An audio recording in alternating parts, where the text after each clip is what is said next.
ॐ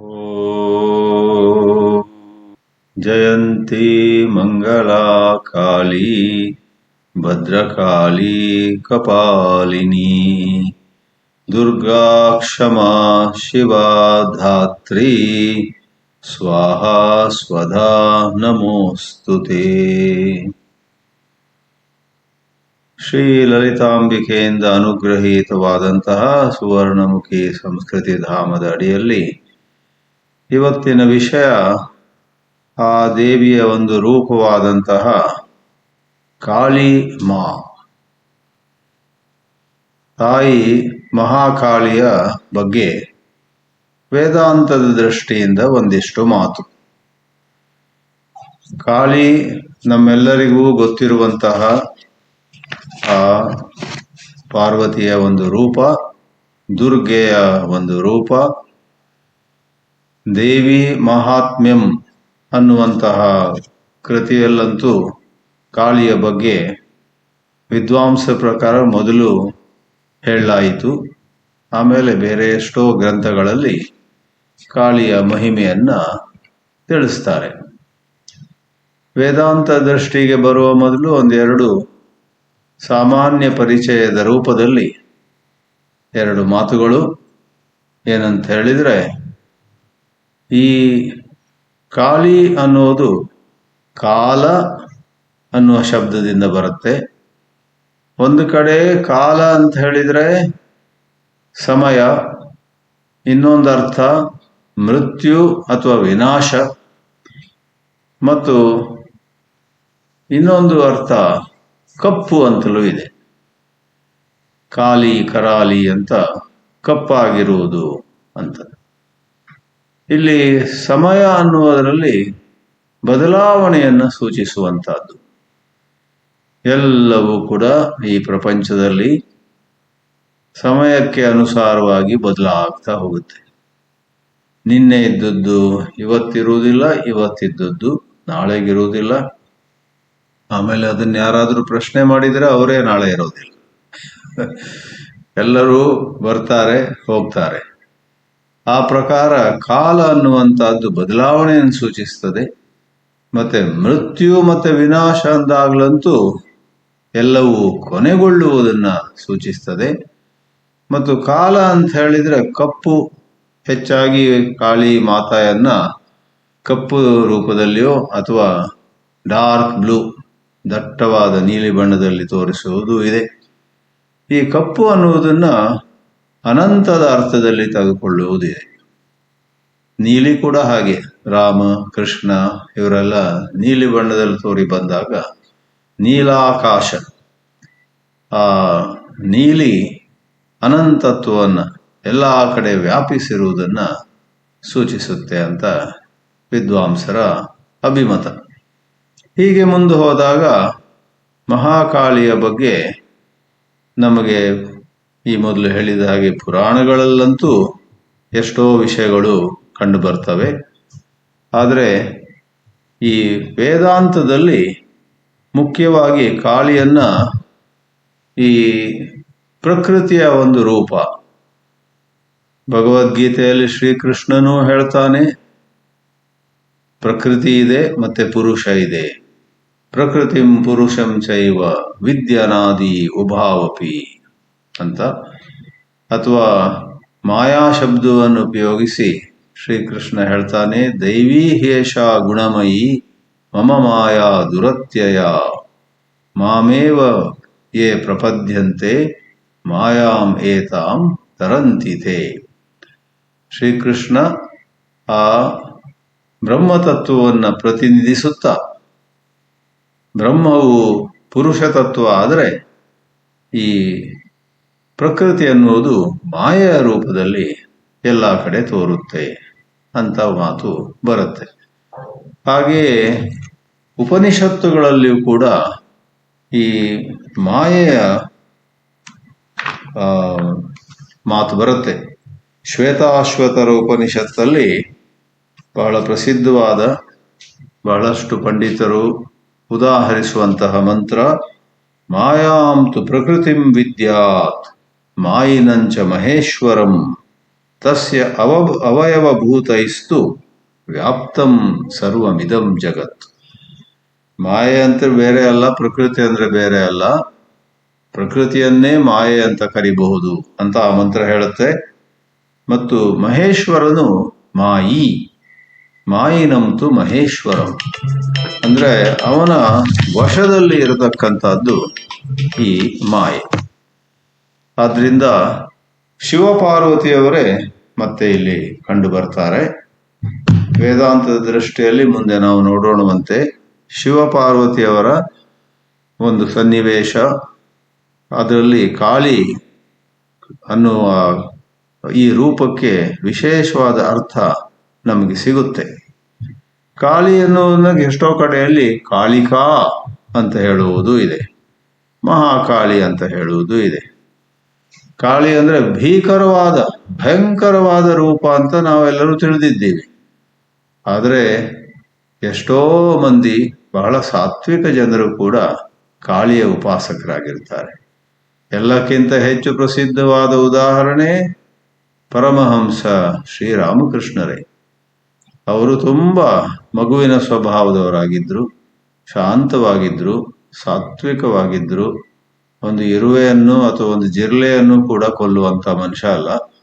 ಆದ್ರೆ ಅವರ ಇಷ್ಟ ದೇವತೆ ನೋಡಿ ಎಲ್ಲ ಬಿಟ್ಟು ಮಹಾಕಾಳಿಯ ಅವರು ಹಗಲು ರಾತ್ರಿ ಜಪಿಸ್ತಿದ್ರು, ಆರಾಧನೆ ಮಾಡ್ತಾ ಇದ್ರು. ಕಾಳಿಯನ್ನ ಅವರು ತನ್ನ ತಾಯಿಯಂತೆ ನೋಡಿದ್ರು. ಆದ್ರಿಂದ ಕಾಳಿಯ ರೂಪ ರಾಕ್ಷಸರಿಗೆ, ಕೆಟ್ಟ ಮನುಷ್ಯರಿಗೆ ಅನ್ಯಾಯ ಆಗುವಲ್ಲಿ ಭೀಕರವಾಗಿದ್ರೂ ಕೂಡ ಯಾರು ಕಾಳಿಯನ್ನ ತಾಯಿಯಂತೆ ನೋಡ್ತಾರೋ ಅವರಿಗೆ ಆ ಮಹಾಕಾಳಿ ಎಲ್ಲಾ ರೀತಿ ರಕ್ಷಣೆಯನ್ನು ಕೊಟ್ಟು ನಮ್ಮ ನಂಬಿಕೆಯ ಪ್ರಕಾರ ನಮಗೆ ಮುಕ್ತಿಯನ್ನೇ ಅನುಗ್ರಹಿಸುವಂತ ದೇವಿ ಅದು ಕಾಳಿ. ಆದ್ರಿಂದ ಕಾಳಿಯನ್ನ ಡಿವೈನ್ ಮದರ್, ದಿವ್ಯವಾದ ತಾಯಿ, ಮದರ್ ಆಫ್ ದಿ ಯೂನಿವರ್ಸ್, ಎಲ್ಲಾ ಸೃಷ್ಟಿಗೂ ತಾಯಿಯವಳು. ಮತ್ತು ಡಿವೈನ್ ಫೆಮಿನಿನ್ ಎನರ್ಜಿ, ಸ್ತ್ರೀ ರೂಪದಲ್ಲಿ ಅತಿ ದಿವ್ಯವಾದ ಶಕ್ತಿ ತೋರಿಬರುವುದು ಕಾಳಿಯಲ್ಲಿಯೇ ಅನ್ನುವುದಾಗಿ ಎಲ್ಲ ಸಂಬಂಧಿತವಾದ ಕಥೆಗಳಲ್ಲಿ ನಾವು ಕೇಳ್ತೀವಿ. ಎಷ್ಟೋ ರಾಕ್ಷಸರನ್ನ ಕಾಳಿ ರೂಪದಲ್ಲಿ ತಾಯಿ ಪಾರ್ವತಿ ವಧೆ ಮಾಡಿದಳು ಅಂತ ನಾವು ಕೇಳ್ತೇವೆ. ಬಹಳ ಪ್ರಸಿದ್ಧನಾದವನು ಆ ರಾಕ್ಷಸರ ಮಧ್ಯೆ ರಕ್ತಬೀಜ ಅನ್ನೋವನು. ಆ ರಕ್ತಬೀಜನ ಮೈಯಿಂದ ಒಂದೊಂದು ಹನಿ ರಕ್ತ ನೆಲದ ಮೇಲೆ ಬಿದ್ದಾಗ ಆ ರಕ್ತದ ಹನಿ ಬೀಜದಂತೆ ವರ್ತಿಸಿ ಅದರಿಂದ ಇನ್ನೊಬ್ಬ ರಕ್ತ ಬೀಜಾಸುರ ಬರುವಂತ ಸಂದರ್ಭ ಇತ್ತು. ಆದ್ರಿಂದ ಯಾರು ಅವನ ಮೇಲೆ ಪ್ರಹಾರ ಮಾಡ್ಲಿಕ್ಕೆ ಹೋದ್ರೆ ಸಫಲರಾಗುತ್ತಿರಲಿಲ್ಲ. ಯಾಕಂದ್ರೆ ಅವನು ಸತ್ರು ಕೂಡ ಆ ರಕ್ತದ ಬಿಂದುಗಳಿಂದ ಇನ್ನೊಂದಿಷ್ಟು ರಕ್ತ ಬೀಜ ಬರ್ತಿದ್ರು.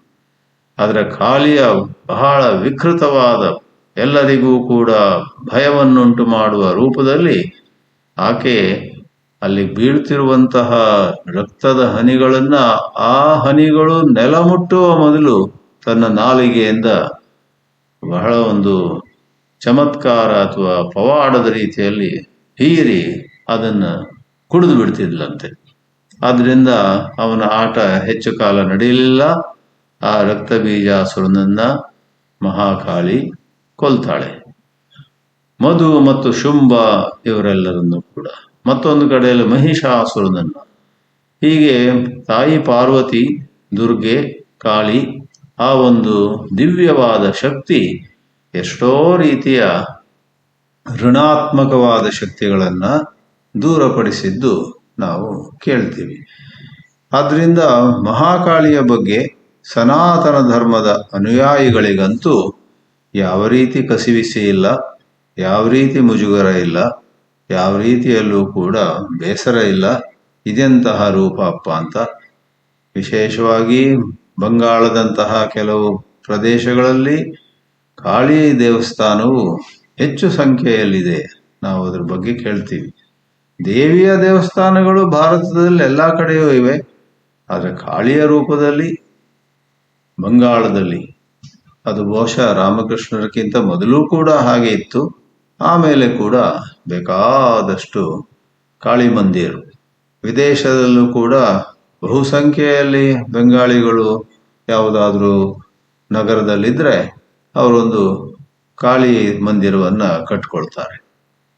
ಹೀಗಿರುವಾಗ ಕಾಳಿಯ ಪ್ರಸಿದ್ಧವಾದ ತುಂಬ ಪ್ರಚಲಿತವಾದಂತಹ ಕಥೆಗಳು, ತುಂಬ ಎಲ್ಲರಿಗೂ ಗೊತ್ತಿರುವಂತಹ ಲೀಲೆಗಳು, ಅವಳು ಮಾಡಿದ ಉಪಕಾರ ಅದೆಲ್ಲ ನಾವು ಸಂಕ್ಷೇಪವಾಗಿ ಹೇಳಿದ್ದಾಯಿತು. ಆದರೆ ಇವತ್ತು ಮುಖ್ಯವಾಗಿ ವೇದಾಂತದ ದೃಷ್ಟಿಯಿಂದ ನಾವು ಏನು ಹೇಳಬಹುದು, ಅದಕ್ಕೆ ಒಂದು ಕಾಳಿಯ ಪ್ರಸಿದ್ಧವಾದ ಕತೆ ಆಧಾರವಾಗಿ ಇರುತ್ತೆ. ಇದು ಹೆಚ್ಚು ಕಡಿಮೆ ಎಲ್ಲರೂ ಗಮನಿಸಿರ್ತೀರ, ಅಥವಾ ಒಬ್ರಿಬ್ಬರು ಆ ಒಂದು ಸನ್ನಿವೇಶವನ್ನು ಗಮನಿಸಿರೋದಿಲ್ಲ, ಅಥವಾ ಅಷ್ಟೊಂದು ದೇವಸ್ಥಾನಗಳಲ್ಲೋ ಅಥವಾ ಯಾವುದೋ ಚಿತ್ರಗಳಲ್ಲಿ ನೋಡಿರುವುದಿಲ್ಲ. ಅದೇನು, ಕಾಳಿಯ ಒಂದು ವಿಶಿಷ್ಟವಾದ ಕಥೆಯಲ್ಲಿ ಆಕೆಯ ಒಂದು ಪಾದ ಶಿವನ ಎದೆಯ ಮೇಲೆ ಇರುವುದನ್ನು ನೋಡ್ತೀವಿ. ಯಾರಿಗಾದರೂ ಗಾಬರಿ ಆದೀತು. ಮೊದಲನೇ ಬಾರಿ ಅದನ್ನು ನೋಡಿದವರಿಗೆ ಇದು ಎಲ್ಲಿಂದ ಬಂತು, ನಾನು ಇಲ್ಲಿವರೆಗೆ ಕೇಳಿರಲಿಲ್ಲ ಇತ್ಯಾದಿಯಾಗಿ. ಈಗಂತೂ ಬಹಳಷ್ಟು ಹಿಂದೂಗಳಿಗೆ, ಈ ಪೀಳಿಗೆ ಆಗಲಿ ಮುಂದಿನ ಪೀಳಿಗೆ ಆಗಲಿ, ಹಿರಿಯ ಅಥವಾ ಎಳೆಯ ಪೀಳಿಗೆ ಆಗಲಿ, ಬಹಳಷ್ಟು ಮಂದಿಗೆ ಹಿಂದೂ ಧರ್ಮದ ಬಗ್ಗೆ ಅಷ್ಟು ಪರಿಚಯ ಇಲ್ಲ. ಏನೆಲ್ಲ ಓದ್ಕೊಳ್ತಾರೆ, ಏನೆಲ್ಲ ನೋಡ್ತಾರೆ, ಏನೆಲ್ಲ ಅಧ್ಯಯನ ಮಾಡ್ತಾರೆ, ದೇಶ ವಿದೇಶದಲ್ಲಿ ಹೋಗಿ ಏನೆಲ್ಲ ಡಿಗ್ರಿಗಳನ್ನು ಪಡೀತಾರೆ. ಆದರೆ ಹಿಂದೂ ಧರ್ಮದ ಬೇರೆ ಬೇರೆ ದೇವತೆಗಳ ಬಗ್ಗೆ ಮತ್ತು ಹಿಂದೂ ಧರ್ಮದ ಯಾವ ತತ್ವಶಾಸ್ತ್ರ ಇದೆ, ಯಾವ ದರ್ಶನ ಇದೆ, ಫಿಲಾಸಫಿ ಇದೆಯೋ ಅದನ್ನು ತಿಳಿದವರು ಈಗಲೂ ಕಡಿಮೆ. ಎಷ್ಟೆಷ್ಟೋ ಆಶ್ರಮಗಳು, ಎಷ್ಟೆಷ್ಟೋ ಮಿಷನ್ಗಳೆಲ್ಲ ಬಂದಿವೆ, ಇನ್ನೂ ಬರ್ತಾ ಇವೆ. ಆದರೂ ಕೂಡ ನನ್ನ ಎಣಿಕೆಯಲ್ಲಿ 100ಕ್ಕೆ 5 ಮಂದಿಗೆ ಮಾತ್ರ, ಹಿಂದೂಗಳಲ್ಲಿ 5% ಮಾತ್ರ ಒಂದಿಷ್ಟು ಸ್ಥೂಲವಾಗಿ ನಮ್ಮ ಧರ್ಮ ಎಂಥದ್ದು, ನಮ್ಮ ಉಪಾಸನೆಗಳು ಯಾವ ಬಗೆಯವು, ನಮ್ಮ ಪೂಜಾ ಪದ್ಧತಿಗಳು, ನಮ್ಮ ದೇವರ ಬಗ್ಗೆ ಮತ್ತು ದೇವರ ಹಲವಾರು ರೂಪಗಳ ಬಗ್ಗೆ ಏನು ಕಲ್ಪನೆ ಅನ್ನೋದಾಗಿ ಸ್ಪಷ್ಟವಾಗಿ ತಿಳಿದಿರುವುದಿಲ್ಲ. ಆದ್ದರಿಂದಲೇ ಪೂಜ್ಯ ಸ್ವಾಮಿ ಚಿನ್ಮಯಾನಂದರು ಹೇಳ್ತಾ ಇದ್ರು, ನನ್ನ ಉದ್ದೇಶ ಹಿಂದೂಗಳನ್ನ ಹಿಂದೂಗಳಾಗಿ ಕನ್ವರ್ಟ್ ಮಾಡೋದು ಅಂತ. ಯಾರೋ ಪತ್ರಕರ್ತ ಕೇಳಿದ್ನಲ್ಲ ಒಮ್ಮೆ ಅವ್ರನ್ನ, ಸ್ವಾಮೀಜಿ ನೀವು ಕನ್ವರ್ಷನ್ ಅಂದ್ರೆ ಮತಾಂತರ ಮಾಡ್ಲಿಕ್ಕೆ ಹೊರಟಿದ್ದೀರಾ? ಆಗ ಅವರು ಬಹಳ ಜಾಣತನದಿಂದ ಹೇಳಿದರು, ಹೌದು ಹೌದು ಹೌದು, ನಾನು ಮತಾಂತರ ಮಾಡ್ಲಿಕ್ಕೆ ಹೊರಟಿದ್ದೇನೆ. ಆದರೆ ಯಾರೋ ಕ್ರಿಶ್ಚಿಯನ್ರನ್ನೋ ಮುಸ್ಲಿಮರನ್ನೋ ಅಲ್ಲ, ಹಿಂದೂಗಳನ್ನೇ ಚೆನ್ನಾಗಿ ತಿಳುವಳಿಕೆ ಇರುವಂತಹ ಹಿಂದೂಗಳಾಗಿ ನಾನು ಬದಲಾಯಿಸ್ಲಿಕ್ಕೆ ಹೊರಟಿದ್ದೇನೆ. I am very much in to conversion, converting Hindus to Hinduism ಅಂತ ಹೇಳಿದ್ರಂತೆ. ಆ ಸಂದರ್ಭದಲ್ಲಿ ಈ ಒಂದು ಸನ್ನಿವೇಶ, ಕಾಳಿಯ ಒಂದು ಪಾದ ಶಿವನ ಎದೆ ಮೇಲಿರುವಂತಹದ್ದು. ಶಿವ ನೆಲದ ಮೇಲೆ ಅಂಗಾತ ಮಲಗಿದ್ದಾನೆ. ಆ ಚಿತ್ರವನ್ನ ಎಷ್ಟೋ ಮಂದಿ ನೋಡಿರ್ಬೋದು. ಎಷ್ಟೋ ಕಾಳಿಯ ದೇವಸ್ಥಾನಗಳಲ್ಲಿ ಕಾಳಿಯ ಮೂರ್ತಿಯು ಕೂಡ ಹಾಗೆ ಇರುತ್ತೆ, ಕೆಳಗೊಂದು ಶಿವನ ಮೂರ್ತಿ ಇರುತ್ತೆ. ಇದನ್ನು ನಾವು ವೇದಾಂತದ ಜೊತೆ ಇವಾಗ ಜೋಡಿಸೋಣ. ವೇದಾಂತ ಇರುವುದು ಯಾತಕ್ಕೆ? ನೀವೆಲ್ಲರೂ ಓದಿದ್ದೀರ. ವೇದಾಂತದ ಪ್ರಯೋಜನವೇ ಪರಮಾನಂದ ಪ್ರಾಪ್ತಿ ಮತ್ತು ಆತ್ಯಂತಿಕ ದುಃಖ ನಿವೃತ್ತಿ. ನಮ್ಮೆಲ್ಲ ದುಃಖ ಹೊರಟೋಗ್ಬೇಕು, ಎಂದೆಂದಿಗೂ ಮತ್ತೆ ಹಿಂತಿರುಗಿ ಬರದಂತೆ ದುಃಖ ಹೋಗಬೇಕು, ಮತ್ತು ಪರಮಾನಂದ, ಅದಕ್ಕಿಂತ ಹೆಚ್ಚಿನ ಆನಂದ ಸಾಧ್ಯವಿಲ್ಲ. ಅಂತಹ ಪರಮಾನಂದವು ನಮಗೆ ಪ್ರಾಪ್ತಿಯಾಗಬೇಕು. ಅದು ಪ್ರಯೋಜನ. ಯಾವ ವೇದಾಂತ ಗ್ರಂಥವನ್ನು ಓದುವಾಗಲೂ ಅಲ್ಲಿ ಒಂದು ಅನುಬಂಧ ಚತುಷ್ಟಯ ಅಂತ ಮಾತಾಡ್ತಾರೆ. ಅಧಿಕಾರಿ, ಇದನ್ನು ಯಾರು ಓದಬೇಕು, ವಿಷಯ, ಇಲ್ಲಿರುವ ವಿಷಯವೇನು, ಸಂಬಂಧ, ಓದುವವನಿಗೂ ಮತ್ತು ಇಲ್ಲಿ ಹೇಳಿರುವ ವಿಷಯಕ್ಕೂ ಯಾವ ರೀತಿ ಸಂಬಂಧ ಇದೆ, ಅಥವಾ ಅಲ್ಲಿ ಆ ಗ್ರಂಥಕ್ಕೂ ಮತ್ತೆ ಗ್ರಂಥ ವೇದಾಂತದ ವಿಷಯಕ್ಕೂ ಏನು ಸಂಬಂಧ ಇದೆ, ಒಂದು 2-3 ಬಗೆಯ ಸಂಬಂಧಗಳನ್ನು ಹೇಳ್ತಾರೆ. ಅಧಿಕಾರಿ, ವಿಷಯ, ಸಂಬಂಧ, ಮತ್ತೆ ನಾಲ್ಕನೆಯ ಅನುಬಂಧ. ಅನುಬಂಧ ಅಂದರೆ ಆ ಗ್ರಂಥದ ಬಗ್ಗೆ ನಾವು ಕೇಳಲೇಬೇಕಾದ 4 ಸಂಬಂಧಿತ ವಿಷಯಗಳು, ಸಂಬಂಧಿತ, ರಿಲೇಟೆಡ್ ಟು ದಟ್ ಟೆಕ್ಸ್ಟ್. 4ನೇ ಅನುಬಂಧ ಪ್ರಯೋಜನ. ವೇದಾಂತ ಓದಿ ಏನಾಗಬೇಕಾಗಿದೆ ಕೇಳಿದ್ರೆ ಏನು ಹೇಳ್ತಿದ್ದೀರಾ? ನಿಮಗೆ ಮುಖ್ಯವಾಗಿ ಬೇರೆ ಎಲ್ಲ ಪ್ರಯಾಸಗಳು, ಬೇರೆ ಎಲ್ಲ ಕೆಲಸಗಳಲ್ಲಿ ಮುಖ್ಯವಾಗಿ ಬೇಕಿರುವುದು ದುಃಖ ನಿವೃತ್ತಿ ಮತ್ತು ಸುಖ ಪ್ರಾಪ್ತಿ. ಅದೇ ವೇದಾಂತದ ಪ್ರಯೋಜನ. ವೇದಾಂತವನ್ನು ನೀವು ಓದಿ, ವೇದಾಂತವನ್ನು ಚೆನ್ನಾಗಿ ತಿಳಿದುಕೊಂಡು ಅರಗಿಸಿಕೊಳ್ಳಿ. ವೇದಾಂತದ ದೃಷ್ಟಿಯನ್ನು ನೀವು ಹೃದಯದಿಂದ ಹೊಂದಿದ್ರೆ, ಮೇಲ್ಮೇಲಿನಿಂದ ಅಲ್ಲ. Don't have superficial knowledge of Vedanta. ಅದು ಎಲ್ಲಿಗೆ ನಿಮ್ಮನ್ನು ಕರೆದೊಯ್ಯುವುದಿಲ್ಲ. ಆದರೆ ವೇದಾಂತವನ್ನ ಶಂಕರಾಚಾರ್ಯರ, ರಮಣ ಮಹರ್ಷಿಗಳ, ನಿಸರ್ಗದತ್ತ ಮಹಾರಾಜರ, ಎಷ್ಟೋ ಬೇರೆ ವೇದಾಂತದ ಆತ್ಮಜ್ಞಾನವನ್ನು, ಬ್ರಹ್ಮವಿದ್ಯೆಯನ್ನ ಸ್ವತಃ ಚೆನ್ನಾಗಿ ಅರಿತು ಅವರ ದೃಷ್ಟಿಯೇ ಬ್ರಹ್ಮಮಯಿ ಆಗಿತ್ತು, ಅಥವಾ ಜ್ಞಾನಮಯಿ ದೃಷ್ಟಿ.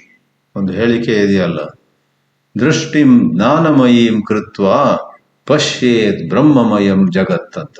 ನಿಮ್ಮ ದೃಷ್ಟಿಯು ವೇದಾಂತ ಜ್ಞಾನದಿಂದ ಸಂಪನ್ನವಾಗಿದ್ದರೆ ಆಗ ಈ ಎಲ್ಲ ಸೃಷ್ಟಿಯು ಕೂಡ ಬ್ರಹ್ಮಮಯವಾಗಿ ತೋರುತ್ತೆ. ಸರ್ವಂ ಬ್ರಹ್ಮಮಯಂ ರೇ ರೇ ಸರ್ವಂ ಬ್ರಹ್ಮಮಯಂ ಅಂತ ಸದಾಶಿವ ಬ್ರಹ್ಮೇಂದ್ರ ಹಾಡಿದ ಹಾಗೆ. ಇವಾಗ ಈ ವೇದಾಂತದಲ್ಲಿ ಪ್ರಾರಂಭದಲ್ಲೇ ಹೇಳಲಾಗ್ತದೆ, ಚೈತನ್ಯ ಅನ್ನುವಂಥದ್ದಿದೆ ಮತ್ತು ಜಡ ಅನ್ನುವಂಥದ್ದಿದೆ. ಈ ಮೊದಲು ಪುರುಷ ಮತ್ತು ಪ್ರಕೃತಿ ಅಂತ ಹೇಳಿದೆವು, ಮತ್ತು ಶಿವ ಮತ್ತು ಶಕ್ತಿ ಅಂತ ಹೇಳಿದೆವು. ನಿಮಗೆಲ್ಲರಿಗೂ ಗೊತ್ತಿದ್ದ ಹಾಗೆ ಶಂಕರಾಚಾರ್ಯರು ಬರೆದಂತಹ ಪ್ರಸಿದ್ಧವಾದ ಸೌಂದರ್ಯ ಲಹರಿಯಲ್ಲಿ ಮೊದಲನೇ ಶ್ಲೋಕದಲ್ಲೇ ಆ ತಾಯಿ ಪಾರ್ವತಿಯನ್ನ ಹೊಗಳುತ್ತಾ, ಅಮ್ಮ ನೀನು ಶಕ್ತಿ, ನೀನು ಇಲ್ಲದಿದ್ದರೆ ಶಿವನು ಏನೂ ಮಾಡ್ಲಿಕ್ಕೆ ಸಾಧ್ಯ ಇಲ್ಲ. ಶಿವ ಶಕ್ತ್ಯಾಯುಕ್ತೋ ಯದಿ ಭವತಿ ಶಕ್ತ ಪ್ರಭವಿತುಂ ನ ಚೇದೇವಂ ದೇವೋ ನ ಖಲು ಕುಶಲ ಸ್ಪಂದಿತುಮಪಿ ಅತಸ್ತ್ವಾಂ ಆರಾಧ್ಯಾಂ ಹರಿಹರ ವಿರಿಂಚಾದಿಭಿರಪಿ ಪ್ರಣಂತುಂ ಸ್ತೋತುಂ ವಾ ಕಥಮಕೃತ ಪುಣ್ಯ ಪ್ರಭವತಿ. ಬಹಳ ಸುಂದರವಾದ ಶಿಖರಿಣಿ ಛಂದಸ್ಸಿನಲ್ಲಿರುವಂತಹ ಮೊದಲನೇ ಶ್ಲೋಕ. ಹೆಚ್ಚು ಕಡಿಮೆ 100ಕ್ಕೆ 100 ಕೂಡ ಶಿಖರಿಣಿಯಲ್ಲೇ ಇದೆ ಅಂತ ಕಾಣುತ್ತೆ. ಸೌಂದರ್ಯ ಲಹರಿಯಲ್ಲಿ ಶಿವನು ಶಕ್ತಿಯ ಜತೆ ಇದ್ದಾಗ, ಶಿವ ಶಕ್ತಿಯ ಯುಕ್ತ, ಒಂದು ವೇಳೆ ಯದಿ ಭವತಿ ಹಾಗಿದ್ದುದಾದರೆ ಶಕ್ತ ಪ್ರಭವಿತುಂ ಏನನ್ನಾದ್ರೂ ಮಾಡೋಕೆ ಅವನಿಗೆ ಸಾಧ್ಯ ಆಗೋದು ಅವಾಗ್ಲೇನೆ. ನಚೇದೇವಂ ಹಾಗಿಲ್ಲದಿದ್ದರೆ ಸ್ಪಂದಿತುಮಪಿ ನ ಕುಶಲಃ ಅಲಗಾಡ್ಲಿಕ್ಕೆ ಸಾಧ್ಯ ಇಲ್ಲ ಆತನಿಗೆ ಅಂತ ಶಂಕರಾಚಾರ್ಯರು ಹೇಳ್ತಾರೆ. ಇಂಥ ಸಂದರ್ಭದಲ್ಲಿ ತಾಯೇ ನೀನು ಎಲ್ಲರಿಂದ ಆರಾಧನೆಗೆ ಅರ್ಹಳು. ಅತಃ ತ್ವಾಂ ಆರಾಧ್ಯಾಂ, ಎಲ್ಲರಿಂದ ಅಂದ್ರೆ ಹರಿಹರ ವಿರಿಂಚಾದಿಭಿ ಅಪಿ. ಹರಿ ಅಂದ್ರೆ ವಿಷ್ಣು, ಹರ ಅಂದ್ರೆ ಶಿವ, ವಿರಿಂಚಿ ಅಂದ್ರೆ ಬ್ರಹ್ಮ, ತ್ರಿಮೂರ್ತಿಗಳಿಂದಲೂ ಕೂಡ ಆರಾಧನೆಗೆ ಅರ್ಹಳಾದ ಯೋಗ್ಯಳಾದ ನಿನ್ನನ್ನು ಪ್ರಣಂತು, ನಿನಗೆ ನಮಸ್ಕರಿಸಲಿಕ್ಕೂ ಕೂಡ ನಮಗೆ ಪುಣ್ಯ ಬಂದಿರ್ಬೇಕು. ಮೊದಲು ನಾವು ಪುಣ್ಯ ಗಳಿಸಿರ್ಬೇಕು. ಪುಣ್ಯ ಇದ್ದಾಗಲೇ ನಾವು ತಲೆ ಬಾಗ್ತೀವಿ. ಇಲ್ವಾದ್ರೆ ನಮ್ಮ ಮೂಢತನದಲ್ಲಿ, ನಮ್ಮ ಮೂರ್ಖತನದಲ್ಲಿ, ನಮ್ಮ ಆಧ್ಯಾತ್ಮಿಕ ಅಜ್ಞಾನದಲ್ಲಿ ನಾನು ಪುರ್ಸತ್ತಿಲ್ಲಪ್ಪ, ಬೇರೆ ಕೆಲಸ ಇದೆ ಮಾಡ್ಲಿಕ್ಕೆ ಅಂತ ಜಪವನ್ನ ಬಿಡ್ತೀವಿ, ತಪವನ್ನ ಬಿಡ್ತೀವಿ, ಪೂಜೆಯನ್ನ ಬಿಡ್ತೀವಿ, ಧ್ಯಾನವನ್ನ ಬಿಡ್ತೀವಿ. ನಮಗೆ ದೇವರು 7 ದಿನಗಳ ಬದಲು ಒಂದು ವಾರದಲ್ಲಿ 9 ದಿನ ಕೊಟ್ಟರು ಕೂಡ 2 ಎಕ್ಸ್ಟ್ರಾ ದಿನಗಳನ್ನು ನಾವು ಪ್ರಾಪಂಚಿಕ ವಿಷಯಗಳಲ್ಲಿ ಕಳೆದು ಬಿಡ್ತೀವಿ. ಮೊದಲು ಪುಣ್ಯ ಮಾಡಿದ್ರೆ ನಮ್ಮ ಮನಸ್ಸಿನಲ್ಲಿ ಒಳ್ಳೆ ಸಂಸ್ಕಾರಗಳು ಆ ಪ್ರಕಾರ ಬಂದಿದ್ದುದಾದರೆ ಆವಾಗ ನಾವು ಪ್ರಣಾಮ ಮಾಡ್ತೀವಿ. ಪ್ರಣಂತುಂ ಸ್ತೋತುಂ ವಾ, ಸ್ತೋತ್ರವನ್ನು ಹಾಡ್ತೀವಿ, ಭಜನೆಯನ್ನು ಹಾಡ್ತೀವಿ. ಇಲ್ವಾದ್ರೆ ಶಂಕರಾಚಾರ್ಯ ಆ ಶ್ಲೋಕದಲ್ಲಿ ಕೊನೆಗೆ ಹೇಳ್ತಾರೆ, ಅಕೃತ ಪುಣ್ಯ ಕಥಂ ಪ್ರಭವತಿ. ಯಾರು ಸಾಕಷ್ಟು ಪುಣ್ಯವನ್ನು ಈ ಜನ್ಮದಲ್ಲಿ ಅಥವಾ ಹಿಂದಿನ ಜನ್ಮಗಳಲ್ಲಿ ಗಳಿಸಿಲ್ಲವೋ ಅವರು ಸಾಧನೆ ಮಾಡಲಿಕ್ಕೆ ಯೋಗ್ಯರಿಲ್ಲ. ಸಾಧನೆಯಲ್ಲಿ ಸಿದ್ಧಿಯನ್ನು ಗಳಿಸುವುದು ಬಿಡಿ. ಇಂಥ ಒಂದು ಚೌಕಟ್ಟಿನಲ್ಲಿ ಆ ಶಿವನ ಎದೆ ಮೇಲೆ ತನ್ನ ಪಾದವನ್ನು ಇಟ್ಟಂತಹ ಕಾಳಿ ಮಾತೆಯ ಕಥೆ ಏನು? ಪ್ರಸಿದ್ಧವಾದ ಕಥೆ, ಆದರೂ ಕೆಲವರಿಗಿದು ಗೊತ್ತಿರಲಿಕ್ಕಿಲ್ಲ. ದೇವತೆಗಳನ್ನು ರಕ್ಷಿಸಲಿಕ್ಕೋಸ್ಕರ ಒಮ್ಮೆ ರಾಕ್ಷಸರನ್ನ ಕೊಲ್ಲಲಿಕ್ಕಾಗಿ, ರಾಕ್ಷಸ ಸಂಹಾರಕ್ಕೋಸ್ಕರ, ಹೇಗೆ ಗೀತೆಯಲ್ಲಿ ಶ್ರೀಕೃಷ್ಣ ಹೇಳ್ತಾನಲ್ವಾ, ಪರಿತ್ರಾಣಾಯ ಸಾಧೂನಾಂ ವಿನಾಶಾಯ ಚ ದುಷ್ಕೃತಾಂ. ಒಮ್ಮೆ ನಾನು ಸಂಸ್ಕೃತ ಕ್ಲಾಸ್ ಮಾಡುವಾಗ ಒಂದು ಕ್ಲಾಸ್ನಲ್ಲಿದ್ದ ಒಂದು 25-30 ಬ್ರಹ್ಮಚಾರಿಣಿಯರಿಗೆ ಹೇಳಿದೆ, ನಿಮ್ಮಲ್ಲಿ ಯಾರಾದರೂ ಒಬ್ರು ಆ ಶ್ಲೋಕವನ್ನು ಹಾಡಿ ಅಂತ.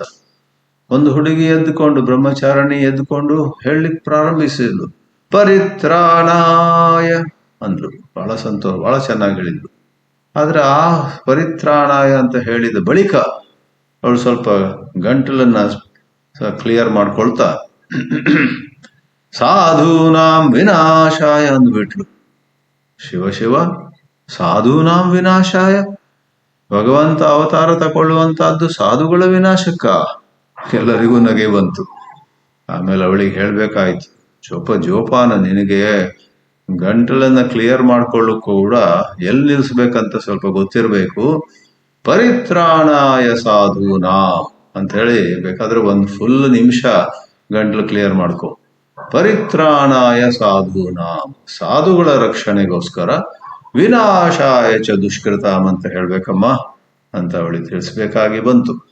ಈಗ ಮತ್ತೆ ಇಲ್ಲಿ ಬರುತ್ತಾ ಕಾಳಿಯ ವಿಷಯಕ್ಕೆ ಬರುತ್ತಾ, ಮಹಾಕಾಳಿ ಅಂದ್ರೆ ಪಾರ್ವತಿಯು ಆ ಕಾಳಿಯ ರೂಪವನ್ನು ಧರಿಸಿ ರಾಕ್ಷಸರನ್ನ ಸದೆ ಬಡಿದು ಬಹಳ ಒಂದು ಉದ್ವೇಗದಲ್ಲಿ, ಬಹಳ ಸಿಟ್ಟಿನಲ್ಲಿ, ಬಹಳ ಒಂದು ಹಸಿವೆಯನ್ನ ವ್ಯಕ್ತಪಡಿಸುತ್ತಾ, ನನಗೆ ಇನ್ನೂ ತಿನ್ನಬೇಕು, ಇನ್ನೂ ಕುಡಿಯಬೇಕು, ಈ ಅಧಮರ ಕೊಂದು ರಕ್ತವನ್ನು ಕುಡಿಬೇಕು ಅಂತ ಒಂದು ಬಹಳ ಉಗ್ರವಾದ ರೂಪದಲ್ಲಿ ಹೋಗ್ತಿರ್ತಾಳೆ. ಆ ಉಗ್ರತೆ, ಆ ಒಂದು ಹಿಂಸಾತ್ಮಕವಾದ, ವಿನಾಶಾತ್ಮಕವಾದ, ಮೃತ್ಯು ರೂಪವಾದ ಒಂದು ಆಕೃತಿ ಹೇಗೆ ಅಲ್ಲಿ ಹೊರಟಿತು ಅಂತ ಹೇಳಿದ್ರೆ ದೇವತೆಗಳಿಗೆ ಭಯ ಆಗಲಿಕ್ಕೆ ಪ್ರಾರಂಭ ಆಯಿತು. ಇವಳು ಎಷ್ಟೊಂದು ಸಿಟ್ಟಿನಲ್ಲಿದ್ದಾಳಂದ್ರೆ, ಈಗ ನಾವು ಎದುರು ಬಂದ್ರೆ ನಮ್ಮನ್ನೇ ತಿಂದ್ಬಿಡ್ತಾಳೆ, ಎದುರಿಗೆ ಬಂದವ್ರನ್ನೆಲ್ಲ ತಿಂದ್ಬಿಡ್ತಾಳೆ, ಭಕ್ಷಿಸಿ ಬಿಡ್ತಾಳೆ. ಅವಳು ಜೋರಾಗಿ ಹೇಳಲಿಕ್ಕೆ ಪ್ರಾರಂಭಿಸಿದಂತೆ, ನನಗೆ ಇನ್ನೂ ತಿನ್ಬೇಕು, ಇನ್ನೂ ಕುಡಿಬೇಕು, ಯಾರೇ ನನ್ನ ಎದುರು ಬರಲಿ, ಹೌದು ನನ್ನ ಆಹಾರವೇ ಅಂತ ಹೇಳುತ್ತಾ ಅವಳು ಬಹಳ ರಭಸದಿಂದ ನಡೆದು ಬರ್ಲಿಕ್ಕೆ ಪ್ರಾರಂಭ ಮಾಡ್ತಾಳೆ. ಆಗ ಇವರೆಲ್ಲರಿಗೂ ಅಂದಾಜು ಸಿಗುತ್ತೆ, ಇದು ಬಹಳ ಅಪಾಯಕಾರಿ ಪರಿಸ್ಥಿತಿ, ಇದರಲ್ಲಿ ಈಗ ಇಡೀ ವಿಶ್ವವೇ, ಇಡೀ ಸೃಷ್ಟಿಯೇ ಹಾಳಾಗಿ ಹೋಗುತ್ತೆ ಅಂತ. ಆವಾಗ ಕೆಲವು ಸ್ವಲ್ಪ ವಿಸ್ತಾರದಲ್ಲಿ ಬರುವ ಕಥೆಗಳಲ್ಲಿ, ಅದು ಯಾರೋ ಆಮೇಲೆ ಸೇರಿಸಿದ್ದೋ ಗೊತ್ತಿಲ್ಲ, ಬೇರೆ ಬೇರೆ ಉಪಾಯಗಳಿಂದ ಈ ಅಸುರರು, ಆ ದೈತ್ಯರು, ಇನ್ನೊಂದ್ಯಾವುದೋ ಕೆಟ್ಟ ವರ್ಗದವರು, ಕೆಟ್ಟ ಗುಣಗಳಿರುವವರು, ಕೆಟ್ಟ ರೀತಿಯ ಪ್ರವೃತ್ತಿ ಇರುವವರು, ತಾಮಸಿಕ ರಾಜಸಿಕರನ್ನೆಲ್ಲ ಎದುರಿಡ್ತಾರಂತೆ ದೇವತೆಗಳು ಬಹಳ ಉಪಾಯ ಮಾಡಿ. ಅವರೆಲ್ಲರನ್ನೂ ಇವಳು ತಿಂದು ಮುಗಿಸಿಬಿಡ್ತಾಳೆ. ಆಮೇಲೆ ಬೇರೆ ಗತಿ ಇಲ್ಲ ಅಂತ ಗಣೇಶ ಮತ್ತು ಸುಬ್ರಹ್ಮಣ್ಯ ಇಬ್ಬರು ಹೋಗಿ ತಂದೆಯಾದಂತಹ ಶಿವನನ್ನು ಪ್ರಾರ್ಥಿಸ್ತಾರೆ. ಅಪ್ಪ ಪಿತಾಶ್ರೀ, ದಯವಿಟ್ಟು ಲೋಕವನ್ನೆಲ್ಲ ರಕ್ಷಿಸಬೇಕು ನೀನು ಅನ್ನೋದಾಗಿ. ಆವಾಗ ಶಿವನು ಧ್ಯಾನಮಗ್ನನಾಗಿದ್ದವನು ಇವರೆಲ್ಲರ ಪ್ರಾರ್ಥನೆಗೆ ಮಣಿದು ಕಣ್ಣನ್ನು ತೆರಿತಾನೆ. ಆಮೇಲೆ ಆತನಿಗೆ ಗೊತ್ತಾಗುತ್ತೆ ಇಲ್ಲಿ ಏನಾಗಿದೆ ಅಂತ. ನನ್ನ ಮಡದಿ ಪಾರ್ವತಿ ಈ ರೂಪದಲ್ಲಿ ಹೋಗಿ, ಹೇಗೆ ನೀವು ಒಂದು ಫ್ಯಾನ್ ಅನ್ನ ಆಫ್ ಮಾಡಿದ್ರು ಕೂಡ ಮೊಮೆಂಟಮ್ ಅಂತೇವೆ, ಇನ್ನೊಂದಿಷ್ಟು ಸಮಯ ಅದು ತಿರುಗುತ್ತಾ ಇರುತ್ತೆ, ಆ ರೀತಿಯಲ್ಲಿ ಇವಳು ಯಾವ ರಾಕ್ಷಸರನ್ನು ಕೊಲ್ಬೇಕಿತ್ತೋ ಅವರನ್ನು ಕೊಂದ ನಂತರ ಮೊಮೆಂಟಮ್ ಇಂದಾಗಿ ಅಲ್ಲಿ ನಿಲ್ಲುವ ಬದಲು, ಫ್ಯಾನ್ ನಿಲ್ಲುವ ಬದಲು ಇನ್ನೂ ಸ್ವಲ್ಪ ಓಡುತ್ತೆ ನೋಡಿ, ಆ ಮೊಮೆಂಟಮ್ ಅಲ್ಲಿ ಎಲ್ಲಾ ನಾಶ ಮಾಡ್ಲಿಕ್ಕೆ ಹೊರಟಿದ್ದಾಳೆ ಅಂತ ಶಿವನಿಗೆ ಅರ್ಥವಾಯ್ತು. ಆಗ ಆತ ಈ ಪ್ರಕಾರ ಮಾಡ್ತಾನೆ. ಅವಳು ಯಾವ ದಾರಿಯಿಂದ ಬರ್ತಿದ್ದಾಳೋ ಅಲ್ಲಿ ಹೋಗಿ ಆ ದಾರಿಯಲ್ಲಿ ಅಂಗಾತ ಮಲಗಿರ್ತಾನೆ. ಅವಳು ರಭಸದಿಂದ ಬರುವಾಗ ಅವಳ ಒಂದು ಪಾದ ಶಿವನ ಎದೆಯ ಮೇಲೆ ಬೀಳುತ್ತೆ. ಎದೆಯ ಮೇಲೆ ಅವಳ ಪಾದ ಬಿದ್ದ ಬಳಿಕ ಅವಳ ಯೋಚನೆ ಇದ್ದದ್ದು ಮತ್ತೆ ಮುಂದೆ ಹೋಗಿ, ಮುಂದೆ ದೇವತೆಗಳೆಲ್ಲ ನಿಂತಿದ್ದಾರೆ, ಅವ್ರನ್ನೆಲ್ಲ ಇವತ್ತೇ ಕಬಳಿಸಿ ಬಿಡ್ತೀನಿ ಅಂತ. ಆದ್ರೆ ಯಾವಾಗ ಅವಳ ಪಾದ ಶಿವನ ಎದೆಯನ್ನ ಸ್ಪರ್ಶಿಸುತ್ತೋ ಆ ಸ್ಪರ್ಶದಿಂದಲೇ ಒಂದು ಯಾರೂ ನಿರೀಕ್ಷಿಸದಂತಹ ವಿಶೇಷವಾದ ಘಟನೆ ಆಗುತ್ತೆ. ಅಲ್ಲೇ ನಿಂತು ಬಿಡ್ತಾಳವಳು. ಅವಳ ರೌದ್ರ ರೂಪ, ಬಹಳ ಕೋಪದ, ಬಹಳ ಕ್ರೋಧದ ರೂಪ ನಿಧಾನವಾಗಿ ಶಾಂತವಾಗುತ್ತೆ. ಅಲ್ಲೇ ನಿಂತು ಇನ್ನೊಂದು ಹೆಜ್ಜೆ ಮುಂದೆ ಹಾಕುವುದಿಲ್ಲ ಅವಳು. ಶಿವನ ಎದೆಯ ಮೇಲೆ ಅವಳ ಒಂದು ಪಾದ ಇದೆ, ಇನ್ನೊಂದು ಪಾದ ಹಿಂದಿದೆ, ಅದು ಮುಂದೆ ಹೋಗಿಲ್ಲ ಇನ್ನು. ಅಷ್ಟಕ್ಕೆ ನಿಂತು ಸ್ವಲ್ಪ ಸಮಯದಲ್ಲಿಯೇ ಆ ಕಾಳಿ ಶಾಂತವಾಗ್ತಾಳೆ, ಶಾಂತವಾದ ರೂಪವನ್ನ ಹೊಂದುತ್ತಾಳೆ. ಇದು ಕತೆ. ಆ ಪ್ರಕಾರ ದೇವತೆಗಳು ಮತ್ತೆ ಎಲ್ಲ ಸಜ್ಜನರು, ಒಳ್ಳೆಯ ಜನರು ಬಚಾವಾಗ್ತಾರೆ, ಉಳಿತಾರೆ, ರಕ್ಷಣೆಯನ್ನು ಪಡೀತಾರೆ.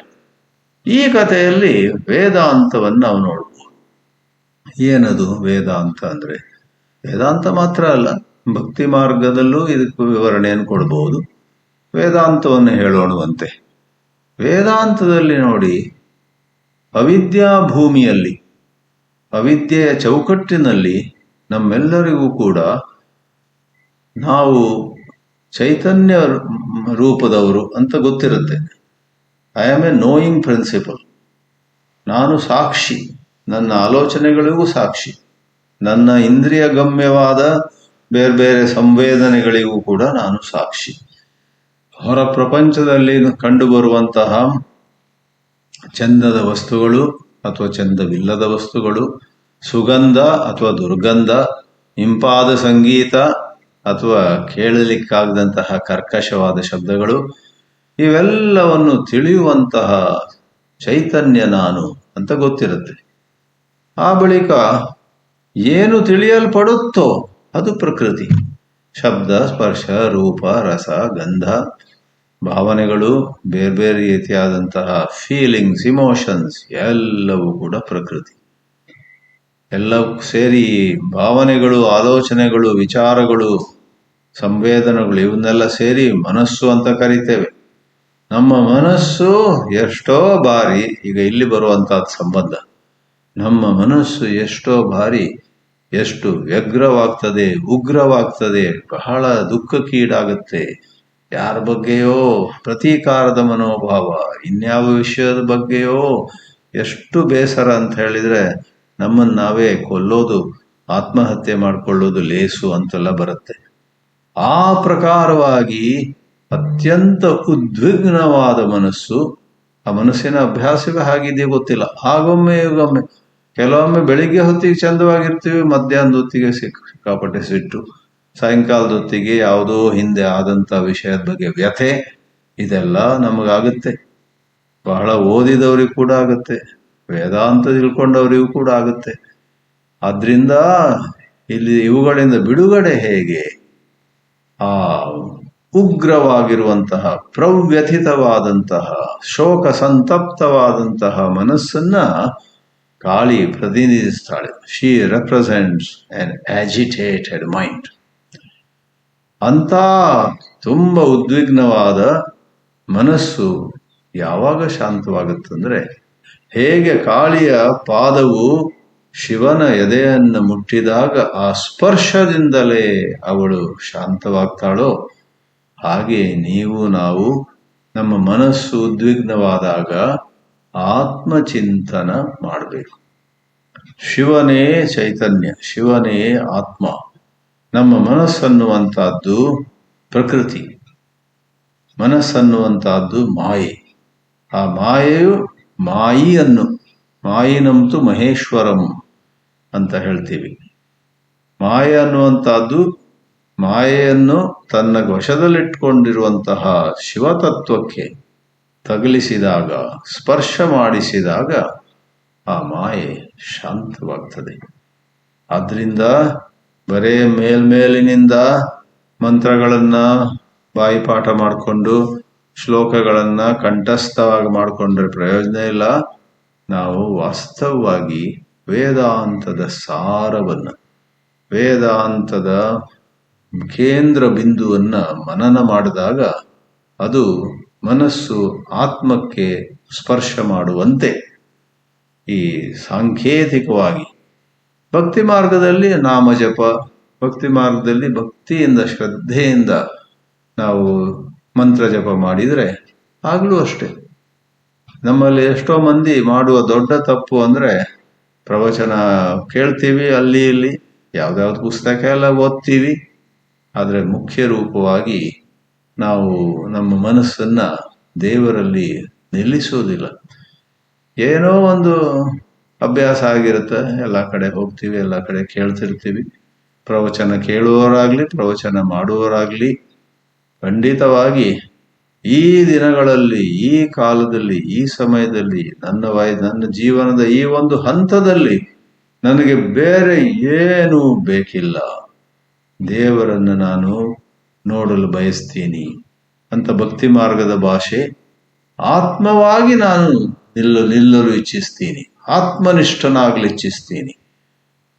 ನಾನಂಥವನು, ನಾನಿಂಥವನು, ನಾನಂಥವಳು, ನಾನಿಂಥವಳು ಇತ್ಯಾದಿಯಾಗಿ ನಮ್ಮ ವ್ಯಕ್ತಿತ್ವ ಒಂದು ಹಿನ್ನೆಲೆಯಲ್ಲಿ, ವ್ಯಕ್ತಿತ್ವದ ಚೌಕಟ್ಟಿನಲ್ಲಿ ನಾವು ನಮ್ಮನ್ನು ವರ್ಣಿಸ್ಕೊಳ್ತಿರ್ತೀವಿ. ಎಲ್ಲಿ? ಮನಸ್ಸಲ್ಲಿ. ನಮ್ಮ ಮನಸ್ಸಲ್ಲಿ ಆಲೋಚನೆಗಳ ಮಾಧ್ಯಮದಲ್ಲಿ ನಾವು ಇಂಥವರು, ನಾವು ಅಂಥವರು, ಅಲ್ಲಿ ಗೆದ್ದವರು, ಇಲ್ಲಿ ಸೋತವರು ಇತ್ಯಾದಿಯಾಗಿ ವರ್ಣಿಸ್ತೀವಲ್ಲ, ಆ ವರ್ಣನೆಯೇ ಎಲ್ಲ ಮೋಸಕ್ಕೆ ಕಾರಣ. ಆ ವರ್ಣನೆಗಳನ್ನ ಕಡಿಮೆ ಪಡಿಸ್ಕೊಳ್ಳುತ್ತಾ ನಮ್ಮ ಕರ್ತವ್ಯವನ್ನ ಅಥವಾ ಯಾವುದಾದ್ರೂ ಒಳ್ಳೆ ಕೆಲಸದಲ್ಲಿ ನಿರತರಾಗಿದ್ರೆ ಅದನ್ನು ಮುಂದುವರಿಸೋಣ.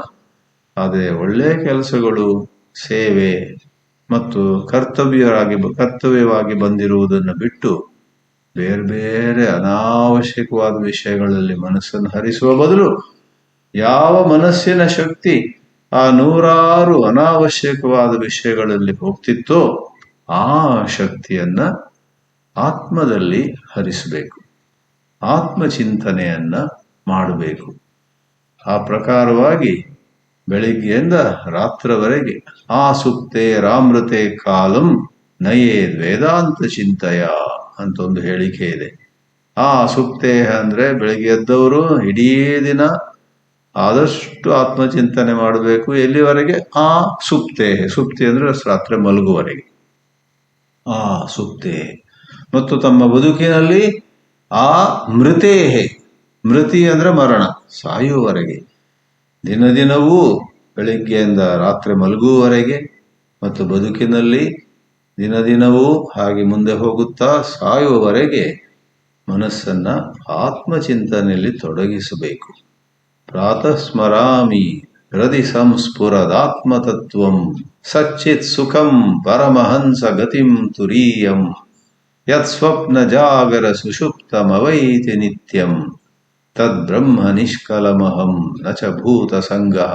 ಉದಾಹರಣೆಗೆ ಎಷ್ಟೋ ರೀತಿಯ ಸಾಮಗ್ರಿ ನಮ್ಮಲ್ಲಿದೆ, ಆದ್ರೆ ಇನ್ನೊಮ್ಮೆ ಹೇಳೋಣವಂತೆ, ಈ ಶ್ಲೋಕ, ಈ ಮಂತ್ರ, ಈ ಪಂಕ್ತಿಗಳೆಲ್ಲ ಯಾವಾಗ ಸಕ್ರಿಯವಾಗ್ತವೆಯೋ, ಸಫಲವಾಗ್ತವೆ ಅಂತ ಹೇಳಿದ್ರೆ ನಿಮ್ಮ ಶ್ರವಣ, ನಿಮ್ಮ ಚಿಂತನೆ ಒಳ್ಳೆಯ ಮಾರ್ಗದರ್ಶನದ ಜೊತೆಗೇನೆ ಮುಂದೆ ಹೋಗ್ಬೇಕು.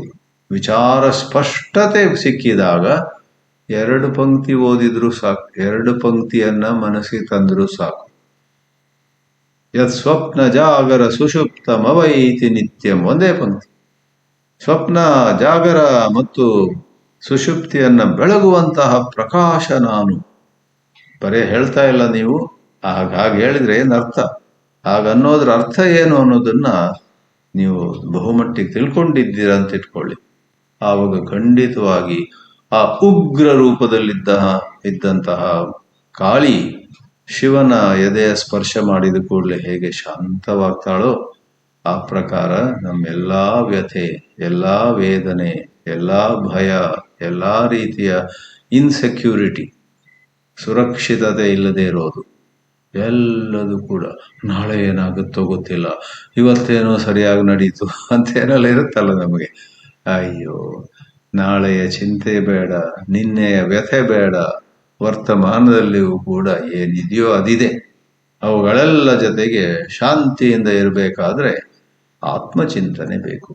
ಆದ್ರಿಂದ ಕಾಳಿ ಮತ್ತು ನೆಲದ ಮೇಲೆ ಮಲಗಿರುವ ಶಿವನ ಒಂದು ದೃಶ್ಯ ಕಾಳಿಯ ಒಂದು ಲೀಲೆಯಲ್ಲಿ ಬರುತ್ತಲ್ವೇ, ಅದು ವೇದಾಂತದ ಆತ್ಮಚಿಂತನೆಯಿಂದ 100ಕ್ಕೆ 100 ಮನಸ್ಸು ಶಾಂತಿಯನ್ನು ಪಡೆಯುತ್ತೆ, ಪ್ರಫುಲ್ಲತೆಯನ್ನು ಪಡೆಯುತ್ತೆ, ನಿರ್ಭಯವಾಗಿ ನಾವಾಗ ಬದುಕಬಹುದು ಅನ್ನೋ ಒಂದು ವಿಷಯವನ್ನ ಪ್ರಕಟಿಸುತ್ತೆ, ಪ್ರಕಟ ಮಾಡುತ್ತೆ ಅಂತ ಹೇಳ್ಬೋದು. ಓಂ ನಮಃ ಶಿವಾಯ. ಓಂ ಶ್ರೀ ಮಹಾಕಾಲ್ಯೈ ನಮಃ. ಓಂ ಶ್ರೀ ಲಲಿತಾಂಬಿಕಾಯೈ